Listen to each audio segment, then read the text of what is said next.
In Katy Perry's new video called Chained to the Rhythm, there was one thing that grabbed my attention more than anything else. The main thing is that I want to draw attention to. You know, despite the fact that she is telling us in this video that we are essentially slaves and that we don't realize it, I think that part of the video, that theme, is really so obvious that it doesn't really require anyone to say a whole lot about it. But like I said, what grabbed my attention was the part with Skip Marley, who is supposed to be the grandson of Bob Marley. What really grabs my attention about this is that Skip, when we see Skip, he appears on this giant screen, right? So when we see Skip, he is an image. And not just an image, but he is behind a veil or a looking glass. He's on the other side. And as we watch this video, we see Katy Perry. He seems to get through to her, especially for some reason. Everyone else is just sort of watching and oblivious to all of this. But Katy Perry seems to make a connection here with him. And so, as we continue to watch, Skip Marley comes through the screen. I'm tempted to call it a portal, because that is essentially what it is. And if you look at the screen behind him, the little hamster wheel seems to form a ring. And we've seen in many TV shows and movies where these portals have been portrayed as like a ring. And so we see Skip Marley step through this ring and into Katy Perry's world, our world. And at this point, Katy Perry is even more fixated on the figure. Like, she seems to see what's going on with this being more than anybody else does. But the whole point that I want to bring up is that I believe that Bob Marley is playing the beast here. He is playing the part of Apollyon.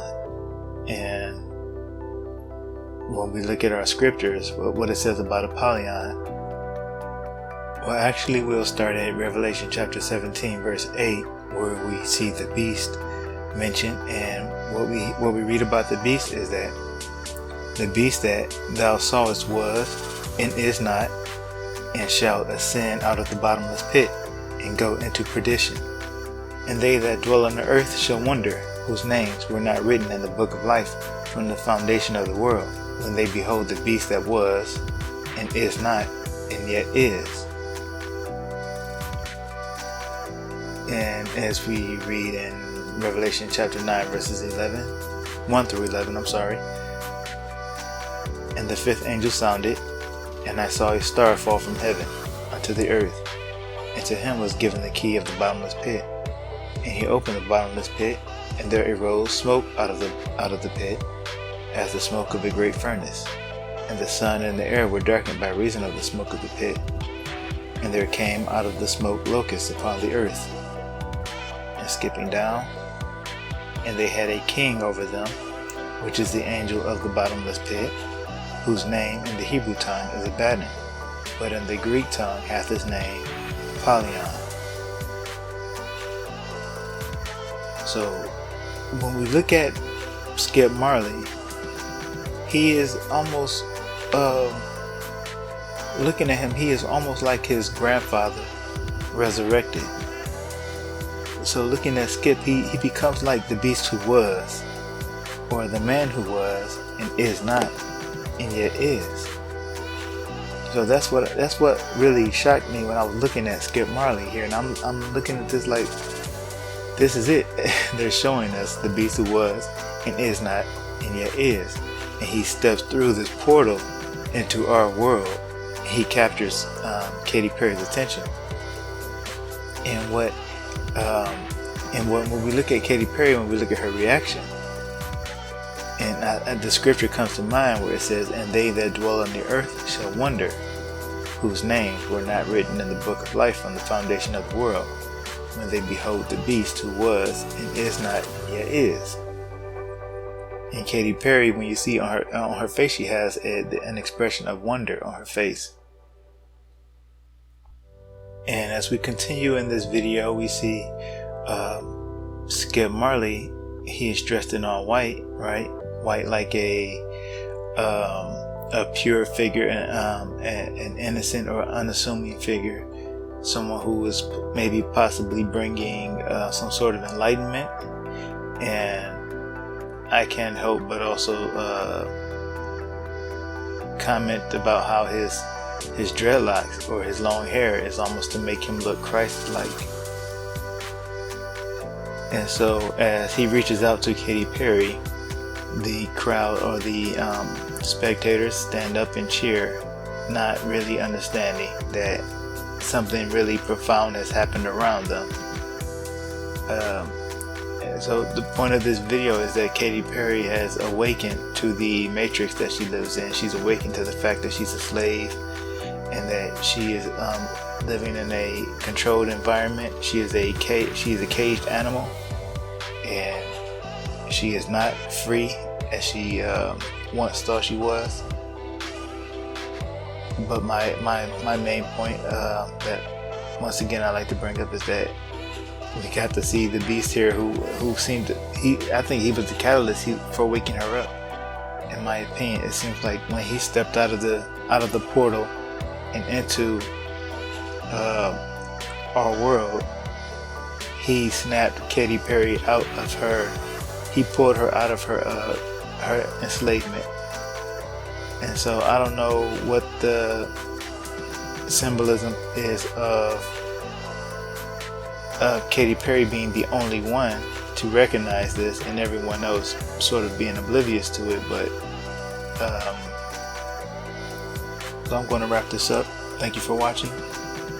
Please do look at my other videos and my other channel, Daylight Riders, if you have any questions that maybe perhaps might be explained or answered in another video. So once again, thank you for watching, and Jesus bless you.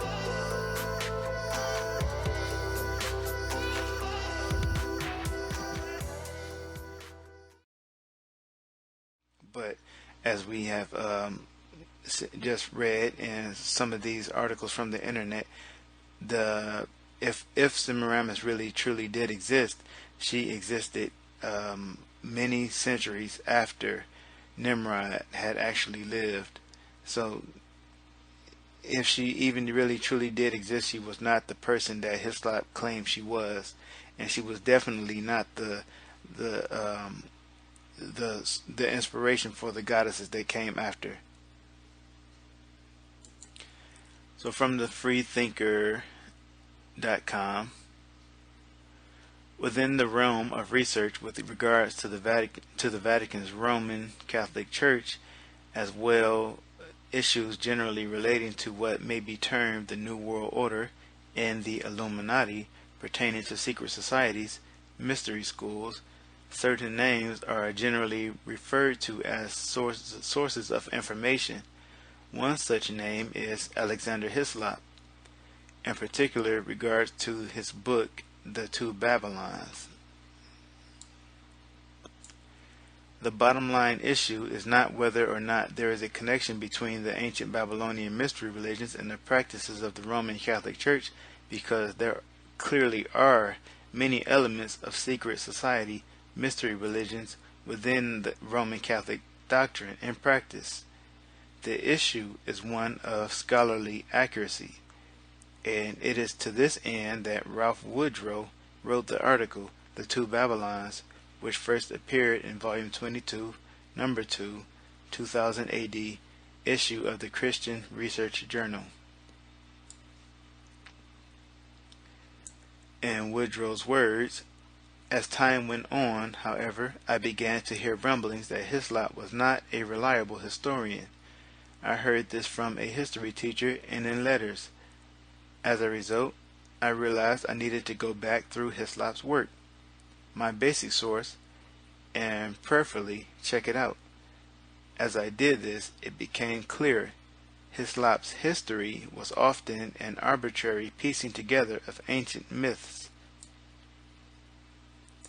He claimed Nimrod was a big, ugly, deformed black man. His wife Semiramis was a beautiful white woman with blonde hair and blue eyes, but she was a backslider known for her immoral lifestyle, the inventor of soprano singing, and the originator of priestly celibacy. He said that, and I cut some out. Noah, to get to the point, Noah's son Shem killed Nimrod. That Semiramis was killed when one of her sons cut off her head, and so on. I realized that no recognized history book substantiated these and many other claims. The subtitle for Hislop's book is "The Paper Worship Proved to be the Worship of Nimrod and His Wife." Yet when I went to reference works such as the Encyclopedia Britannica, the Americana, the Jewish Encyclopedia, the Catholic Encyclopedia, the World Book Encyclopedia, carefully reading their articles on Nimrod and Semiramis, not one said anything about Nimrod and Semiramis being husband and wife. They did not even live in the same century, nor is there any basis for Semiramis being the mother of Tammuz. I realized these ideas were all Hislop's inventions.